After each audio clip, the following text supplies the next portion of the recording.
Hello students. तो हमारी exercise चल रही थी घातांक और घात या एक्सपोनेंट एंड पावर।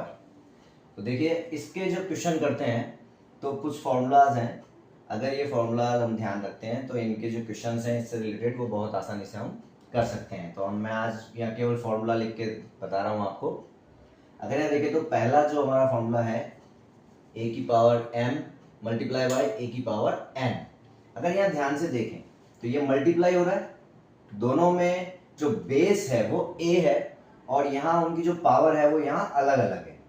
तो अब जब बेस सेम हो और वो मल्टीप्लाई हो रहे हैं तो अपन बेस वही रखते हैं और उनकी पावर को ऐड कर देते हैं। तो a की पावर m प्लस n यहाँ पर हमारा आंसर हो जाएगा। इसी तरीके से अगर मल्टीप्लाई की जगह यहाँ पर डिवाइड हो रहा है, बेस सेम है a की power m divided by a की पावर n, तो फिर यहां पर हम इसको लिख सकते हैं a की पावर m माइनस n। ये हमको याद रखना है a m divided by a n, a की पावर n इस तरह से लिखा हुआ है तो हम इसको यहाँ a की पावर m अपॉन a की पावर n भी लिख सकते हैं। तो ये दोनों सेम है, मैंने इसीलिए आगे इसको लिखकर भी दिखा दिया है।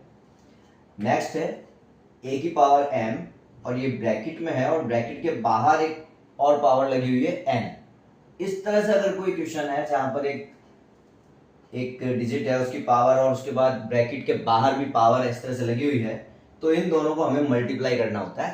तो यहाँ हो जाएगा a की power m n, it means a की पावर m मल्टीप्लाई n। फिर हम देखें नेक्स्ट, अगर बेस अलग अलग है लेकिन उनकी पावर सेम है तो क्या हो सकता है। तो वो देखिए अगर a की power m multiply by b की पावर m, यहाँ पर देखें हम तो बेस तो अलग है और इनकी पावर सेम है तो हम दोनों को सिंगल मल्टीप्लाई कर सकते हैं। तो यहाँ ब्रैकेट में हमने a b लिखा है और उसकी पावर m रखी है, मीन्स इन दोनों को मल्टीप्लाई करके उसकी पावर हम m लगा सकते हैं। इसी तरीके से अगर बेस अलग अलग है और पावर सेम है और वो डिवाइड हो रहा है तो हम ध्यान रखें कि हम डिवाइड वाले को ब्रैकेट में रख के बाहर उसकी पावर सिंगल रख सकते हैं। इसी तरीके से इसको इस तरह से भी लिख सकते हैं a की पावर m अपॉन b की power m is equal to a अपॉन b का होल और उसकी पावर m। इस तरीके से इसको हम कर सकते हैं।